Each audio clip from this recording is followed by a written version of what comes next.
அனைவருக்கும் வணக்கம். இந்த பதிவு மிகவும் ஒரு முக்கியமான பதிவு. இந்த பதிவை தயவு செய்து நீங்கள் கொஞ்சம் காது கொடுத்து கேளுங்கள். மன்னார் மாவட்டத்தில் இருக்கக்கூடிய அரச நிர்வாக சேவைகளினது சீர்கேடுகளுக்கு அல்லது முறைகேடுகளுக்கு அல்லது உரிய முறையில் மக்களுக்கு அரச சேவை கிடைக்காமல் இருப்பதற்கு இது மிக முக்கியமான காரணமாக இருக்கிறது. அதற்கான ஆதாரங்களை நான் திரட்டியிருக்கிறேன். அந்த ஆதாரங்களை மக்கள் மன்றக்கு நான் கொண்டு வருகிறேன். இதுதான் நீங்க முக்கியமான விஷயம். மக்கள் இதை பார்வையிடுங்கள். உங்களில் எத்தனை பேருக்கு இந்த விடயம் தெரியுமோ தெரியாது. இதை நான் தேடி எடுத்திருக்கிறேன். அந்த விடயங்களை மக்களுக்காக தருகிறேன். மன்னார் மாவட்டத்தில் இருக்கக்கூடிய அரச உத்தியோகஸ்தர்களில் பல திணைக்களங்கள், அது டிஎஸ் ஆபீஸா இருக்கலாம், அல்ல இன்னொரு வேறு திணைக்களங்களாக இருக்கலாம். இந்த திணைக்களங்களில், அரச திணைக்களங்களில், கவர்மெண்ட் டிபார்ட்மெண்ட்ஸ், நான் சொல்ற டிபார்ட்மெண்ட்ஸா, ஆகவே இந்த அரச திணைக்களங்களில் கடமை புரியக்கூடிய அரச உத்தியோகஸ்தர்கள் அவர்கள் அப்பாயின்மெண்ட் பெற்ற தினத்திலிருந்து, அவர்கள் அந்த அரசு சேவைக்கு தங்களை இணைத்துக் கொண்ட நாளிலிருந்து இன்று வரைக்கும் அதே டிபார்ட்மெண்ட், அதே கதிரையில இன்னும் இருந்து கொண்டே இருக்கிறார்கள். ஒரு டிரான்ஸ்ஃபர் கூட, ஒரு இடமாற்றம் கூட, அதாவது இன்றைக்கு அரச ஊழியர்கள் இருக்கக்கூடிய அவர்களுடைய சம்பள பிரச்சனை, இப்படி பல பிரச்சனை இருக்கிறது, வாழ்வாதார பிரச்சனை, அவர்களுக்கான வேதனை போதாத நிலைமையா இருக்கலாம். ஆக இவர்களை இப்படியாக இருக்கக்கூடியவர்களை வெளி மாவட்டங்களுக்கு டிரான்ஸ்ஃபர் பண்ணுங்க என்று சொல்லி நாங்க சொல்லல.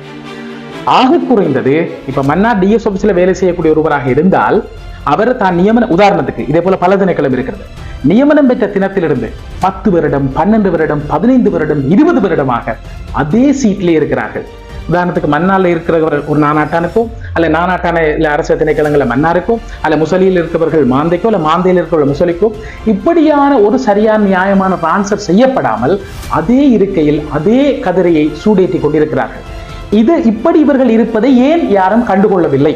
இவர்கள் இப்படி அதே கதிரையில் அப்பாயின்மெண்ட் பெற்ற தினத்திலிருந்து 10, 12, 20 வருடங்கள் கடந்தவர்கள் இருப்பார்களாக இருந்தால் அந்த பகுதியில் உள்ள அரசு சேவையை பெறக்கூடிய மக்களுக்கு, அரசு சேவையை பெறக்கூடிய சாதாரண மக்களுக்கு நியாயமான அரசு சேவையும் வினைத்திறனான அரசு சேவையும் சரியான அரசு சேவையும் கிடைக்குமா என்பதுதான் இங்க இருக்கக்கூடிய மிகப்பெரிய கேள்வியாக இருக்கிறது. இந்த பாருங்க, இந்த லிஸ்ட பாருங்க.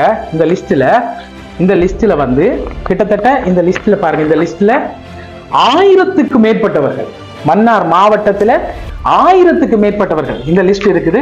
மன்னார் மாவட்டத்தில் 1000க்கு மேற்பட்டவர்கள், மன்னார் மாவட்டத்தில் 1000க்கு மேற்பட்டவர்கள் அதே திணைக்களத்தில் இன்னும் அதே இடத்தில் இருக்கிறார்கள். அவர்களுக்கு ஏன் டிரான்ஸ்ஃபர் வழங்கப்படவில்லை? உதாரணமாக 1 வருடம் 2 வருடம் 3 வருடம் 5 வருடத்துல அரசியல் செல்வாக்கோ எதுவுமே இல்லாதவர்களுக்கு டிரான்ஸ்ஃபர் கிடைக்கிறது. ஆனால் இவர்கள் இந்த இருக்கையில இருந்து கொண்டு வினைத்திறனான அரசு சேவையை வழங்காததுக்கு காரணம் இவர்களுக்கு பின்னால் இருக்கிற ஏதோ ஒரு அரசியல் பின்புலம். இதான் உண்மை. அண்மையில் உங்களுக்கு தெரியும், சபாநாயகர் அவர்கள் தன்னுடைய கல்வித்தகமை சர்ச்சை ஏற்படுத்திய விடத்து அவர் தன்னுடைய சபாநாயகர் பதவியை ரிசைன் பண்ணியிருந்தார். ஆக அது வரவேற்கத்தக்க ஒரு விடயமாக நான் பார்க்கிறேன். அதை விமர்சித்தவர்களில் நானும் ஒருவன். அந்த விமர்சனங்கள் இருக்கிறது, மக்களின் விமர்சனங்களை ஏற்றுக்கொண்ட ஒரு பதவியிலேயே இருக்கிறார். அது ஒரு ஆரோக்கியமான விடயம். அதே போல இப்படியாக 10 அப்பாயின்மெண்ட் பெற்ற நாளில் இருந்து 10, 15, 20 வருடங்களுக்கு மேலாக அதே சீட்ஸில் இருக்கக்கூடியவர்கள், அதே கதிரையில் இருக்கக்கூடியவர்களுக்கு ஏன் மாவட்டத்துக்கு உள்ளேயே, மாவட்டத்துக்கு வெளியே இல்லாமல் மாவட்டத்துக்கு உள்ளேயே அவர்களுக்கான ஒரு இடமாற்றத்தை ஏன் வழங்க முடியவில்லை? இதை செய்யக்கூடியவர்கள் யார்? இவர்களை பாதுகாக்கிறது ஹையர் ஆபீசர்ஸ், அந்த உயர் அதிகாரிகள் யார்? அந்த உயர் அதிகாரிகளை பாதுகாக்கிறது அரசியல் எது? இதான் இங்க இருக்க மிகப்பெரிய கேள்வி. இதுக்கு விட யார்கிட்ட இருக்கிறது? இன்றைக்கு வன்னியில 9 எம்பிமார் இருக்கிறார்கள்.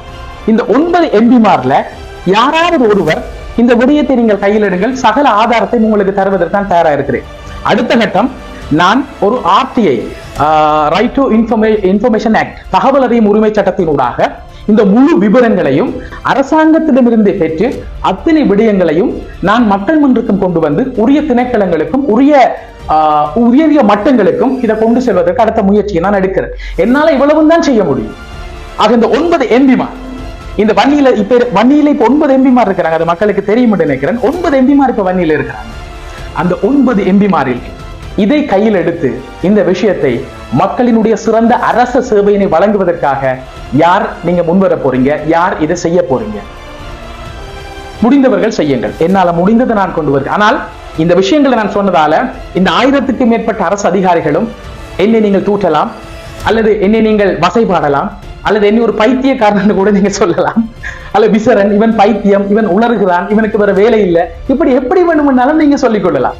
அதை பத்தி எந்த பிரச்சனையும் இல்லை. இப்ப நான் சொல்றேன், இந்த ஆதாரங்களை நான் வெளியே கொண்டு வந்திருக்கிறேன். உங்களால முடிந்தால் என் மீது ஒரு வழக்கையோ அல்லது என் மீது ஒரு கோர்ட்ஸுக்கோ என்னைய நீங்க என் மீது கம்ப்ளைண்ட் போட்டோ என்னைய ஒரு கோர்ட்ஸுக்கு பொது வழக்கு ஏதோ ஒன்று போட்டு என்ன கோர்ட்ஸுக்கு கொண்டு வாங்க.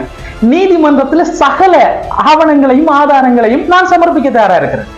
முடிந்தால் என் மீது பிழை இருக்கும் என்று சொல்லி நான் சொல்லுகிற இந்த விடயங்களை நான் பொய் கூறுகிறேன் அல்லது பிழை சொல்லுகிறேன், என் மீது குற்றம் இருக்கிறது, இதை சொன்னது என்னுடைய குற்றம், என்னுடைய தவறு என்று நீங்கள் யாராவது கருதுவீர்களாக இருந்தால் என்னை கோர்ட்ஸுக்கு கூட்டி வாங்க. கோர்ட்ஸ்ல சகல ஆதாரங்களையும் சமர்ப்பிக்க நான் தயாராக இருக்கிறேன். இந்த 9 எம்பிமாரில் இந்த பிரச்சனையை கையில் எடுத்து செய்யக்கூடிய அந்த திராணியான எம்பி யார்? இது மக்கள் மன்றத்துக்கு நான் தருகிறேன். நான் இவ்வளவு விஷயங்களையும் இதை போல இன்னும் பல விஷயங்களை செய்வதற்காக மக்கள் 6 கோடி ஜனநாயக ரீதியில ஒரு டெமோக்ரஸியா நான் ஒரு எலெக்ஷன்ல போட்டியிட்டேன். அந்த தேர்தலில் மக்கள் என்னை புறக்கணித்தார்கள். அதை பற்றி கவலை இல்லை, அதை பற்றி பிரச்சனை இல்லை. மக்களால தெரிவு செய்யப்பட்டு எம்பியா இருந்தால்தான் இந்த பிரச்சனைகளை தீர்க்க வேண்டும், மக்கள் வந்து கொண்டு வர வேண்டும் அல்ல. சாதாரண மக்களில் ஒருவனாக, மக்களினுடைய குரலாக பல விஷயங்களை வெளியே கொண்டு வரலாம். அதைத்தான் நான் செய்கிறேன். இது என்னுடைய குரல் அல்ல. இது இந்த விடயங்களை கண்டு நொந்து மனம் உடைந்து ஏன் இப்படியெல்லாம் தொடர்ந்து நடக்குது என்று வேதனைப்படக்கூடிய நியாயவாதிகளின் குரலாகத்தான் என்னுடைய இந்த குரல். யாராவது கையில் எடுத்து இதை செய்யுங்க, ஓப்பன் சேலஞ்சா நான் சொல்றேன். அல்ல என் மீது வழக்கு தொடருங்க. எப்படியாப்பட்ட நிலவரம் வந்தாலும் இதை மாற்றக்கூடிய அந்த அரசியல் வல்லமை பொருந்தியவர்கள் இதை மக்களுக்காக செய்து கொடுங்க. நன்றி, வணக்கம்.